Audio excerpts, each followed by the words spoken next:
तो चलिए कुछ इम्पोर्टेंट जो है ऑर्गेनाइजेशन और उसकी रिपोर्ट हमें इकोनॉमिक्स में जो याद रखना। वैसे बहुत सारे रिपोर्ट है, बहुत सारे ऑर्गेनाइजेशन है, लेकिन जो मुख्य रूप से क्वेश्चन आते हैं वो ऑर्गेनाइजेशन में हम लोग देखेंगे कि ऑर्गेनाइजेशन और उसके रिपोर्ट इंपॉर्टेंट है। आजकल पूछ लिया जाता है क्या कि भाई कौन सा ऑर्गेनाइजेशन है वो कौन सा रिपोर्ट जो है वो पेश करता है, जनरली वो हमें याद रखना है। ठीक है, सबसे पहले जो है वर्ल्ड इकोनॉमिक फोरम।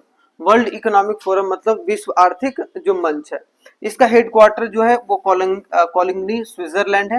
ठीक है, मुख्यालय जो कोलिंगनी और स्विट्जरलैंड, ये कुछ अलग स्विट्जरलैंड में देखो एक अलग शहर है, बाकी सारा जो शहर का नाम देखने को मिलेगा वो लगभग कॉमन देखने को मिलेगा, लेकिन यहाँ पर हमें याद रखना फाउंडेड इन 24 जनवरी 1971। अब इसका मेन मोटो क्या रहता है वर्ल्ड इकोनॉमिक फोरम का? अगर बोला जाए तो वर्ल्ड इकोनॉमिक फोरम क्या करेगा कि जो भी इकोनॉमिक परिस्थिति है उसको कैसे बैलेंस किया जाए। वहां पर जितने भी सारे ऑल ओवर द वर्ल्ड के जितने भी खास करके यूएन के मेंबर्स होते हैं वो आके वहां पर मीटिंग वगैरह करते हैं, इकोनॉमिक कंडीशन का जायजा लेते हैं। वहां से मतलब जो जनरली रिपोर्ट दिया जाता है, सबसे पहले रिपोर्ट देख रहे हो, जो रिपोर्ट है वो क्या दिया जाता है भाई? Global competitiveness report. अब एग्जाम से पहले आपको सारे रिपोर्ट के करंट कि भाई जो इस साल जो भी रिपोर्ट पेश किया गया कौन से ऑर्गेनाइजेशन के थ्रू, वो एक तरीके से हमें पढ़कर जाना है कि उसमें भारत का रैंकिंग क्या है। ठीक है, तो यहाँ पर क्या देखने को मिलेगा? पहला कौन सा रिपोर्ट है? ग्लोबल कॉम्पिटिटिवनेस रिपोर्ट, वैश्विक जो प्रतिस्पर्धात्मक, ऐसे बोल लो रिपोर्ट। क्या बोले? प्रतिस्पर्धा का मतलब क्या हो गया भाई? कंपटीशन। अब यहाँ पर इसका मतलब क्या? प्रतिस्पर्धा, और सिंपल सी बात है कि भाई जितनी भी ग्लोबल इकोनॉमी है उसमें कंपटीशन किस भाव में चल रहा है। अगर प्रतिस्पर्धा जो है उस तरीके का नहीं है तो वो क्रिएट करने का कोशिश करेंगे भाई। और जनरली अगर देखो ग्लोबलाइजेशन की वजह से क्या है, ग्लोबलाइजेशन की वजह से जो प्रतिस्पर्धा है या फिर बोला जाए कि जो कंपटीशन है वो बढ़ा है या घटा है? बढ़ा है भाई। हमारे देश में अगर देखा जाए तो कंपटीशन या प्रतिस्पर्धा 1991 के बाद बढ़ा है कि नहीं? पहले उतना कंपटीशन नहीं था 1991 का। क्यों? क्योंकि हमारा एलपीजी रिफॉर्म उस वक्त जो है वो हो चुका था 1991 में। लेकिन ये जो है वो एक तरीके से आपको देखने को मिलेगा 1971 में इसका गठन किया गया था।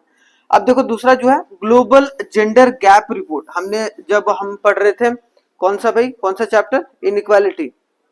इनइक्वालिटी का, असमानता का जो हम लोग पढ़ रहे थे जो चैप्टर, उसमें हमने पढ़ा था कि विश्व लिंग जो अंतर रिपोर्ट है उसके बारे में भी बताया जा रहा है यहाँ पर। ठीक है, ये रिपोर्ट कौन पेश करता है भाई? वर्ल्ड इकोनॉमिक फोरम, विश्व आर्थिक मंच जो है वो लाता है। थर्ड जो है वो एक तरीके से ट्रैवल एंड टूरिज्म। अब ये देखो, अब जेंडर गैप रिपोर्ट का मतलब यहाँ इससे इकोनॉमी का क्या पर्सपेक्टिव दिखने को मिलता है भाई? अगर बोला जाए आर्थिक इसका दृष्टिकोण क्या देखने को मिलता है?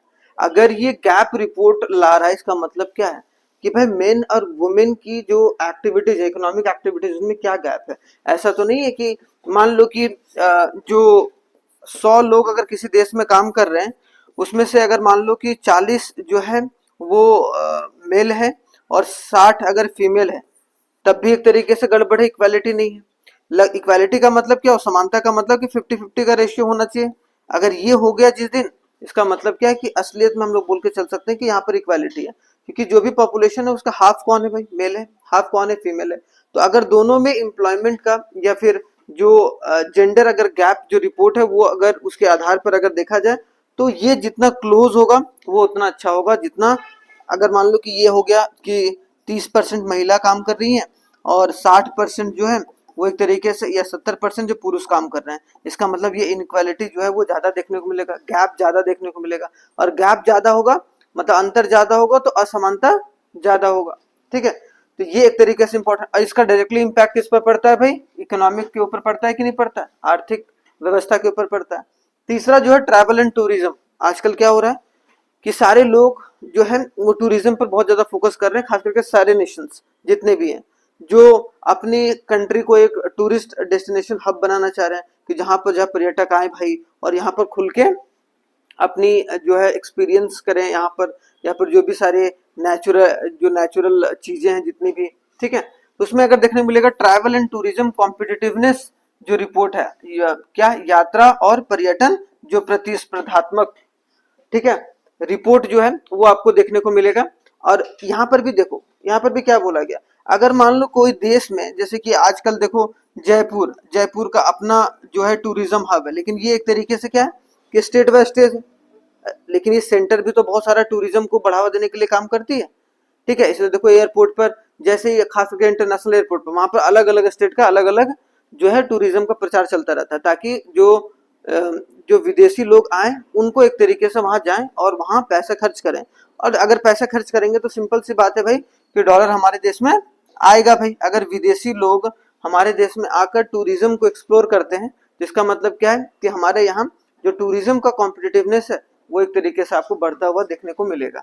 फोर्थ जो है वो ग्लोबल इंफॉर्मेशन टेक्नोलॉजी। इंफॉर्मेशन मतलब कि इंफॉर्मेशन टेक्नोलॉजी मतलब आईटी, मतलब सूचना प्रौद्योगिकी।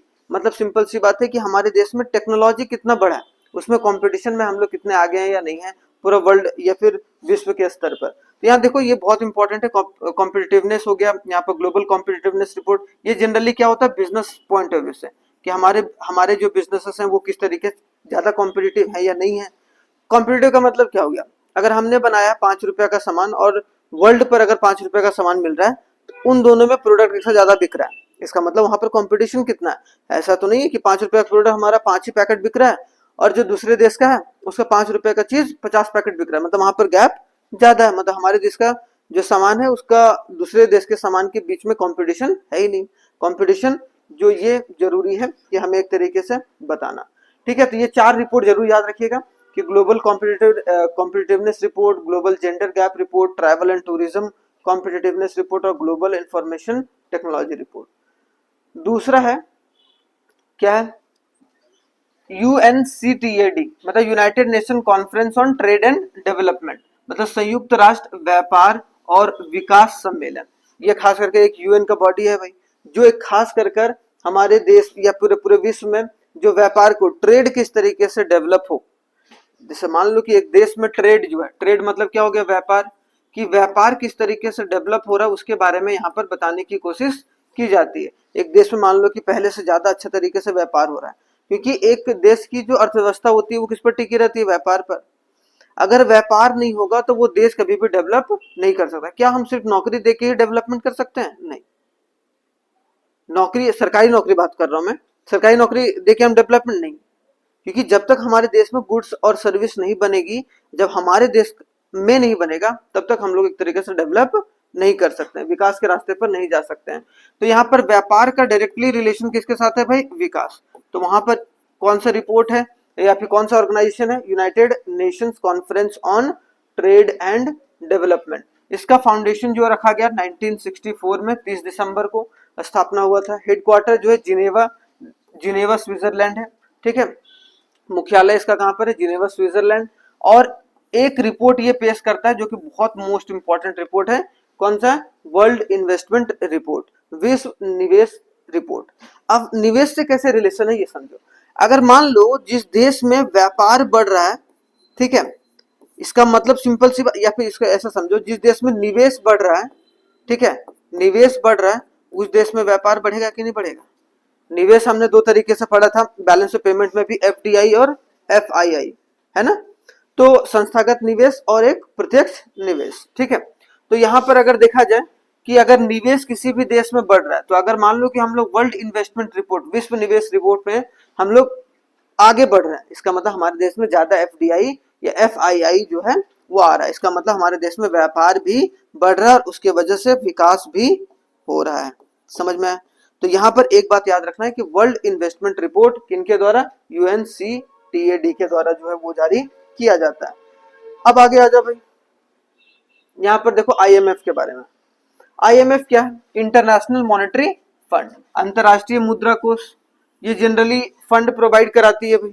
फंड मतलब क्या, कि जिसको लोन वगैरह की जरूरत रहती है वर्ल्ड लेवल पर, वो जाके यहाँ से एक तरीके से संपर्क कर सकते हैं और उनको एक तरीके से लोन वगैरह प्राप्त हो सकता है। तो यहाँ फाउंड हुआ था 1 जुलाई 1944। ये first world war, second world war, sorry, second world war के अंतिम में, सेकेंड वर्ल्ड वॉर कब हुआ था भाई, 1939 से 1945, ठीक है। तो 1945 तक लगभग चीजें साइन हो चुकी थी, लेकिन यहाँ पर 1 जुलाई 1944 के बाद एक और कौन खुला था, world bank. World bank second world war के बाद, बिल्कुल जी, सेकेंड वर्ल्ड वॉर के बाद वर्ल्ड बैंक और आईएमएफ, ये दो एक तरीके से विश्व स्तर पर जो दो अलग अलग तरीके से मुद्रा कोष बनाए गए थे, जहां से एक तरीके से मुद्रा प्राप्त कर सकती है सारे कंट्रीज और सारे नेशंस। ठीक है, तो ये याद रखना है हमें। इसका हेडक्वार्टर कहाँ पर है? वॉशिंगटन जो डीसी, मुख्यालय जो वॉशिंगटन डीसी यूएसए में, वहां पर है। वर्ल्ड, अभी इसका रिपोर्ट देखो, रिपोर्ट कौन कौन सा है भाई? वर्ल्ड इकोनॉमिक आउटलुक, बहुत इंपॉर्टेंट रिपोर्ट है। विश्व आर्थिक जो परिदृश्य है, एक रिपोर्ट है जो कि एक तरीके से किसके द्वारा जारी किया जाता है भाई? IMF के द्वारा। ठीक है, याद रखना है, अंतरराष्ट्रीय मुद्रा कोष। दूसरा जो है वो यहाँ पर है ग्लोबल फाइनेंशियल स्टेबिलिटी रिपोर्ट, जो वैश्विक जो वित्तीय स्थिरता रिपोर्ट। अब आपने देखा होगा कि जो ग्लोबल फाइनेंशियल स्टेबिलिटी रिपोर्ट का मतलब क्या है कि भाई वित्तीय स्तर पर अगर देखा जाए, वित्तीय स्तर पर किस तरीके से एक देश ज्यादा स्थिर है या नहीं है। इसका मतलब क्या है?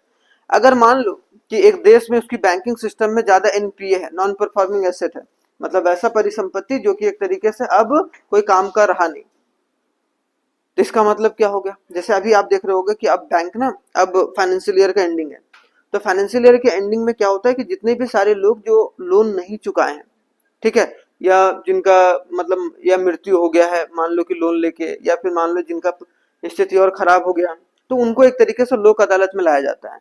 लोक अदालत में लाने का मतलब क्या है कि अगर ज्यादा लोग लोक अदालत में आ रहे हैं, इसका मतलब क्या? ज्यादा स्थिति खराब है हमारी, मतलब हमारा अगर वित्तीय संकट देखा जाए तो उससे तो पता चलता है कि हमने पैसा तो दिया लेकिन वो ज्यादा एक तरीके से नॉन परफॉर्मिंग एसेट में बदल गया, और वो एक तरीके से नहीं चाहती है कोई भी बैंक, और आरबीआई इस पर बहुत कड़ी नजर जो रखती है। अब यहाँ पर दो चीजें होती है, जैसे 31 मार्च तक या 30 मार्च तक आरबीआई की भी हर एक टीम जो है वो हर एक बैंक में आती है उसकी ऑडिटिंग के लिए, कि आपने पूरे साल, एक फाइनेंशियल ईयर कंप्लीट हुआ भाई, एक फाइनेंशियल ईयर वित्तीय वर्ष कहाँ से कहाँ शुरू होता है? 1 अप्रैल से 31 मार्च, 1 अप्रैल से 31 मार्च, तो 31 मार्च तक जो है वो एक तरीके से हर एक ब्रांच में एक तरीके से, या हर एक ब्रांच में नहीं तो हेड ब्रांच में जाएगी, और वो एक तरीके से सारी रिपोर्ट या ऑडिट वगैरह करती है कि आपका पैसा कहाँ, आपने कितना कमाया, कितना खोया, किस तरीके से करा, क्या नहीं करा, फिर उसी के हिसाब से पूरे अगले साल उसको एक तरीके से गाइड करती है आरबीआई। तो हम समझ सकते हैं कि अगर हमारे देश की बैंकिंग सिस्टम सही तरीके से नहीं, इसका मतलब हमारा वित्तीय अस्थिरता जो है वो बनी रहेगी। तो वित्तीय स्थिरता जो रिपोर्ट है वो बहुत इंपॉर्टेंट होता है किसी भी देश के लिए, और उससे ये बताते हैं कि हमारे देश की आर्थिक स्थिति कैसी हो सकती है, आगे चलकर नहीं हो सकती है, और इसी के आधार पर जो है जो ग्लोबल फाइनेंशियल स्टेबिलिटी रिपोर्ट निकाला जाता है। एक है तीसरा जो फिस्कल, अब ये अलग है, ये देखो एक जनरली इसमें बैंकिंग सिस्टम को ज्यादा लिया जाता है ना, और एक अलग लाया जाता है फिस्कल मॉनिटर, मतलब क्या? राजकोषीय मॉनिटर। अब राजकोषीय से रिलेटेड किसका है भाई? गवर्नमेंट ऑफ इंडिया, सरकारी, कि जो सरकार खर्च कर रही है। दो तरीके से खर्चा होता है कोई हमारे देश में भाई, या किसी भी देश में, एक तो जो बैंकिंग सिस्टम करती है, और दूसरा जो है वो एक तरीके से सरकार करती है। जो सरकार करती है उसको हम लोग फिस्कल राजकोषीय के तौर पर देखते हैं, और जो आरबीआई करती है उसको मौद्रिक के रूप में देखते हैं। तो यहाँ पर सरकार किस तरीके से खर्च कर रही है, क्या मॉनिटर कर रही है, उन सब सारी चीजों की रिपोर्ट के बारे में भी आता है। तो अगर देखना है कि सरकार अच्छा परफॉर्म कर रही है कि नहीं कर रही, तो हम कौन सा रिपोर्ट, तो जैसे मान लो कि अगर कहीं फिस्कल पॉलिसी के बारे में आपको लिखना आ गया, तो आप बोल सकते हैं कि भाई एक आईएमएफ का रिपोर्ट है फिस्कल मॉनिटर, राजकोषीय मॉनिटर, जिसके तहत जो भारत सरकार की जो है वो राजकोषीय नीति के तहत जितना भी जो है पूंजीगत निवेश किया गया, कैपिटल एक्सपेंडिचर किया गया है, उसके या फिर पूंजीगत व्यय जो किया गया है वो कितना अच्छा है या कितना बुरा है, या फिर ऐसा तो नहीं कि सरकार निवेश कर रही है लेकिन उससे कोई लाभ प्राप्त नहीं हो रहा है।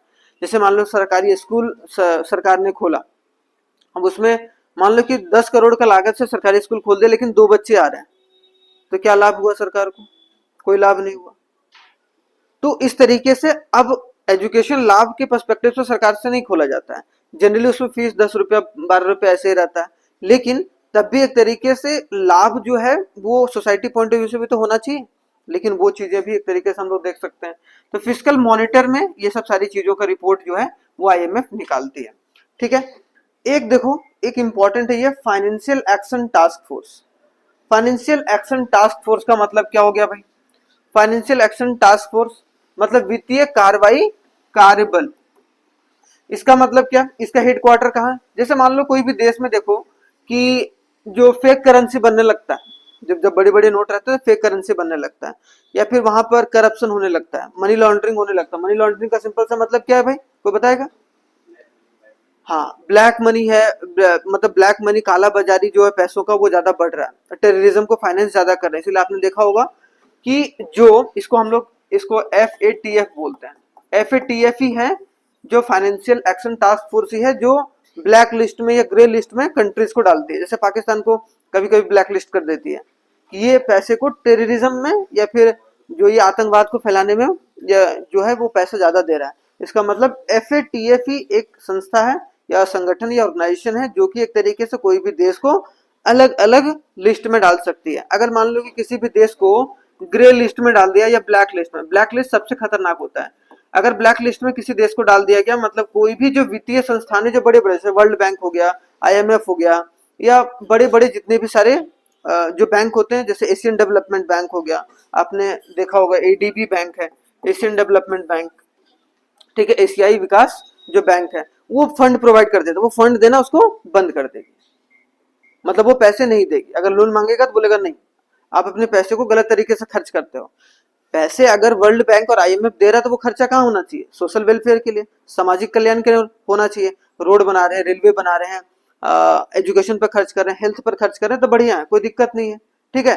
लेकिन अगर आप उसको टेररिज्म में फाइनेंसिंग करने के लिए, बॉम्ब बनाने के लिए इस्तेमाल कर रहे हैं उस पैसे का, तो एक तरीके से वो गलत है।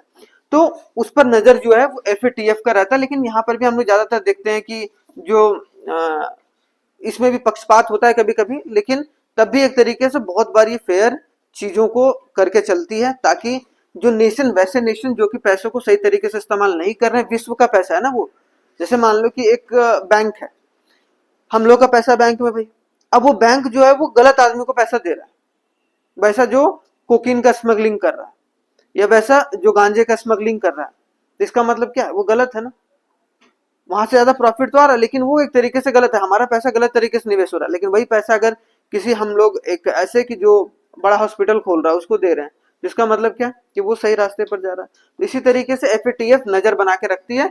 इसको 1989 में फॉर्म किया गया था खास कर, ठीक है। और वित्तीय जो कार्रवाई कार्यबल है वो एक तरीके से कड़ी नजर हर एक देश के ऊपर रखती है कि वो पैसे को खर्च कैसे कर रही है। जैसे पेरिस है इसका, कहां पर भाई? हेडक्वार्टर पेरिस कहां पर है? फ्रांस में, ठीक है। तो फ्रांस पेरिस यहाँ पर आपको देखने को मिलेगा, इसका हेडक्वार्टर है। उसके बाद एक रिपोर्ट ये लाती है, कौन सा रिपोर्ट है भाई? ग्लोबल मनी लॉन्ड्रिंग जो रिपोर्ट, मतलब जो वैश्विक मनी लॉन्ड्रिंग रिपोर्ट लाती है। मनी लॉन्ड्रिंग का सिंपल सा मतलब है कि पैसों का काला बाजारी क्या वहां पर बढ़ रहा है या नहीं बढ़ रहा है, उसके बारे में एक तरीके से ये रिपोर्ट आता है, ठीक है। और ये रिपोर्ट से पता चलता है कि वो एक देश पैसे को सही दिशा में खर्च कर रहा है या नहीं कर रहा है, ठीक है। तो ये बात है, समझ के चलना है। जैसा कि हमने अभी पढ़ा था ऊपर एक रिपोर्ट के बारे में, कौन सा IMF के बारे में। तो IMF और जो वर्ल्ड बैंक है, ये दो एक तरीके से वैश्विक स्तर पर दो संगठन ऐसे इस तरीके से बनाए गए थे, वित्तीय संगठन खास करके, जो एक तरीके से मौद्रिक तरीके से पूरे विश्व को हेल्प करेगी, खास कर कि कोई भी देश की अगर आर्थिक स्थिति खराब है तो उसको मदद करने का काम करेगी और वहां पर जो वेलफेयर का काम, कल्याणकारी काम करने की कोशिश करेगी। तो यहाँ पर विश्व बैंक जो है वो एक तरीके से 7 जुलाई 1944 में इसका गठन हुआ भाई। उसके बाद देखने को मिलेगा इसका भी हेडक्वार्टर वॉशिंगटन DC था और उसका भी हेडक्वार्टर वॉशिंगटन DC था। इसलिए बहुत बार बोला जाता है कि जो वर्ल्ड बैंक और IMF पर ज्यादा कंट्रोल अमेरिका का देखने को मिलता है कि नहीं, कि किस देश को पैसा मिलना चाहिए नहीं मिलना चाहिए, वो अमेरिका की गवर्नमेंट के ऊपर ज्यादा डिपेंड करता है, क्योंकि उसका हेडक्वार्टर वहां पर है, तो चीजें वहीं पर। और लगभग समय जो यहाँ के जो हेड पोजीशन पर बैठे रहते हैं वो लगभग अमेरिकन ही देखने को मिलते हैं, जिसके वजह से वहाँ सरकार की कंट्रोल उसमें ज्यादा देखने को मिलती है। और ये भी है कि सबसे ज्यादा फंड जो है वर्ल्ड बैंक और IMF को अमेरिका ही कर रही है, ठीक है। तो जब अमेरिका फंड कर रही है तो वही पैसा तो दे रहे हैं। जैसे मान लो मेरा अगर निवेश किसी बैंक में, जैसे एग्जांपल मान लो बैंक ऑफ इंडिया में, बैंक ऑफ इंडिया में मेरा 40% है, मतलब 40% मैं पैसा वहां पर रख रहा हूं, मतलब मेरा सबसे ज्यादा पैसा जा रहा है भाई। तो वहां पर मैं जो बोलूंगा बैंक को वैसे ही तो करेगा वो, कि भाई इसको पैसा नहीं देना है, इसको पैसा देना है। तो लगभग इनडायरेक्टली कंट्रोल रहता है, डायरेक्टली नहीं रहता, लेकिन इनडायरेक्टली तो रहता ही है। तो यहाँ पर एक बात याद रखना, इसमें बहुत इंपॉर्टेंट, बहुत बार सवाल पूछा गया है, ये ईज ऑफ डूइंग बिजनेस में हम लोग हमेशा अच्छा करते हुए आए हैं। और पिछले साल से अगर देखा जाए तो इस साल या फिर पिछले 10 सालों में हमने बहुत अच्छे से ईज ऑफ डूइंग बिजनेस में काम किया है, मतलब व्यापार करने में आसानी जो है वो एक तरीके से रिपोर्ट, मतलब ईज ऑफ डूइंग बिजनेस ही याद रखना है आप लोगों को। इसमें सिंपल सी बात है कि बिजनेस करना कितना आसान हुआ है उस देश में, वो ये रिपोर्ट बताती है। एक देश में बिजनेस करना आसान कब होता है बताओ? फटाफट लाइसेंस वगैरह मिले, कागज पत्तर का कोई लफड़ा ज्यादा ना हो। अगर मान लो कि मैं जाकर अमेरिका में कोई बिजनेस सेटअप करना चाहता हूँ, तो मेरा 15 दिन में काम हो जाए और 16वें दिन से मेरा काम शुरू हो जाए, अगर मेरे पास पैसा है तो उसमें कोई रुकावट नहीं आना चाहिए। पहले क्या होता था, अगर कोई कंपनी खोलना सोचना भी चाहता था तो उसको भयंकर, कभी वहां जाओ कभी वहां जाओ, कभी वहां साइन कराओ कभी यहाँ साइन कराओ, इतना कट इधर दो इतना कट उधर दो इतना कट इधर दो, तब जाके वो लाइसेंस वगैरह मिल पाता था। आज सारा चीज ऑनलाइन हो गया है और लगभग इजी प्रोसेस हो गया, जिसके तहत हमारे देश में बिजनेस करना बहुत आसान हो गया। अब बिजनेस करना आसान होगा, सिंपल सी बात है, इसका मतलब विदेशी निवेश भी बहुत ज्यादा यहाँ पर देखने को मिलेगा, तो जिसके वजह से ईज ऑफ डूइंग बिजनेस में हमने अच्छा परफॉर्मेंस दिया। सेकंड में अगर देखा जाए तो वर्ल्ड डेवलपमेंट रिपोर्ट, ये भी बहुत बार आता है भाई। विश्व जो विकास जो रिपोर्ट है वो एक तरीके से वर्ल्ड बैंक के द्वारा जो है वो लाया जाता है। तो ये दोनों रिपोर्ट याद रखना, ईज ऑफ डूइंग बिजनेस तो जरूर याद रखना है, बहुत बार पूछा गया है, ठीक है, नीचे वाले एग्जाम में भी और ऊपर वाले एग्जाम में भी। ठीक है, इंटरनेशनल लेबर ऑर्गेनाइजेशन ILO, ठीक है, ILO अंतरराष्ट्रीय जो श्रम संगठन है, उसका एक तरीके से हेडक्वार्टर आपको जिनेवा स्विट्जरलैंड में देखने को मिलता है। 11 अप्रैल 1919 में, 1919 है। फर्स्ट वर्ल्ड वॉर कब शुरू हुआ? 1914 से 18, 19 तक बोलते हैं, 1914 से 1918। उसके बाद जो है एक लेबर संगठन बनाया गया, क्योंकि जो लेबर की मूवमेंट है वो एक तरीके से आपको देखने को मिलता है बहुत कठिन हो गया था उस वक्त। अब जब कोई भी विश्व युद्ध होता है तो उसमें सबसे ज्यादा जो, अगर कोई त्रस्त होता है या सबसे ज्यादा जो नुकसान झेलता है वो कौन झेलता है? निम्न वर्ग या फिर मध्यम वर्ग, है कि नहीं? तो एक तरीके से एक संगठन बनाया गया कि अगर मान लो कि कहीं पर लेबर के साथ अन्याय हो रहा है तो वो एक तरीके से ये ऑर्गेनाइजेशन खड़ी रहेगी, और हर एक कंट्री में इसका एक ऑफिस है। जो भी UN के मेंबर है ना, उनका एक तरीके से ऑफिस है, या ILO के जितने मेंबर है उनका हर एक कंट्री में एक ऑफिस मिलेगा, और वो लेबर के वेलफेयर के लिए काम करेगा खास करके। इसमें बहुत सारे रिपोर्ट ये लाती है भाई। इसमें सबसे पहला है जो है वर्ल्ड सोशल प्रोटेक्शन रिपोर्ट, जो विश्व सामाजिक सुरक्षा रिपोर्ट जो लाया जाता है इनके द्वारा। ठीक है, किसके द्वारा है? इंटरनेशनल ILO के द्वारा। वेज रिपोर्ट, वेतन रिपोर्ट, अगर मान लो कि कोई 10 घंटा काम करा रहा है और 8 घंटा काम कराना है, मेनली क्या रहता है कि 8 से 10 घंटा आप 8 घंटा मिनिमम काम करा सकते हैं, मैक्सिमम आप 10 घंटा काम करा सकते हैं, लेकिन 10 घंटा काम करने के लिए आपको 2 घंटा एक्स्ट्रा वेतन देना पड़ेगा जिस बंदे से आप करवा रहे हैं। तो इसका मतलब क्या हो गया कि एक तरीके से अगर कोई संस्था है जो एक तरीके से सही तरीके से वेतन नहीं दे रहा है, तो एक तरीके से उसको ये क्या कर सकती है, कोर्ट तक ले जा सकती है, ये ऑर्गेनाइजेशन ऐसी है। ठीक है, अगर ग्राउंड लेवल पर देखा जाए। World employment and social outlook, मतलब जो विश्व रोजगार और सामाजिक दृष्टिकोण देखने को मिलता है। उसके बाद वर्ल्ड ऑफ वर्क रिपोर्ट, कार्य की दुनिया रिपोर्ट, मतलब या दुनिया की कार्य रिपोर्ट, ये तो उल्टा हो गया लगता है ना। वर्ल्ड ऑफ वर्क रिपोर्ट मतलब जो कामों का जो दुनिया है उसका जो रिपोर्ट है वो एक तरीके से। अब काम का मतलब क्या भाई? अब एक देश में ना काम जो है वो मान लो कि ज्यादा रियल एस्टेट का काम ज्यादा होता है, तो वहां पर लेबर ज्यादा इन्वॉल्व रहते हैं। तो जनरली आप लोग को याद रखना है कि वर्ल्ड ऑफ वर्क जो रिपोर्ट है वो कौन, वर्क से रिलेटेड रिपोर्ट कौन करेगा? ILO करेगा। ठीक है, इंडिया में इसका हेडक्वार्टर शिमला में यही है। हाँ जी, हाँ हाँ हाँ, जो हमने पढ़ा भी तो था। उसके बाद देखो एक है UNDP, United Nation Development Programme. ठीक है, संयुक्त राष्ट्र विकास कार्यक्रम। ये एक तरीके से 1965 में इसका गठन हुआ था। हेडक्वार्टर कहाँ? न्यूयॉर्क सिटी, जो कि एक तरीके से आपको USA में देखने को मिलेगा। और सबसे ह्यूमन डेवलपमेंट रिपोर्ट जो है वो एक तरीके किसके द्वारा दिया जाता है? और HDI इंडेक्स इसी का पार्ट है ना भाई, ह्यूमन डेवलपमेंट रिपोर्ट का ही तो पार्ट है ह्यूमन डेवलपमेंट इंडेक्स। ये रिपोर्ट पेश किया जाता है, लेकिन इसके अंदर जो इंडेक्स या सूचकांक जो आता है, मानव विकास सूचकांक, वो एक तरीके से UNDP के द्वारा ही रिलीज किया जाता है। ठीक है, तो ये याद रखना है जो कि इंपॉर्टेंट है। वैसे और सारे ऑर्गेनाइजेशन हैं, लेकिन उसको हम लोग एक और क्लास में डिस्कस कर लेंगे। ठीक है, चलिए, थैंक यू।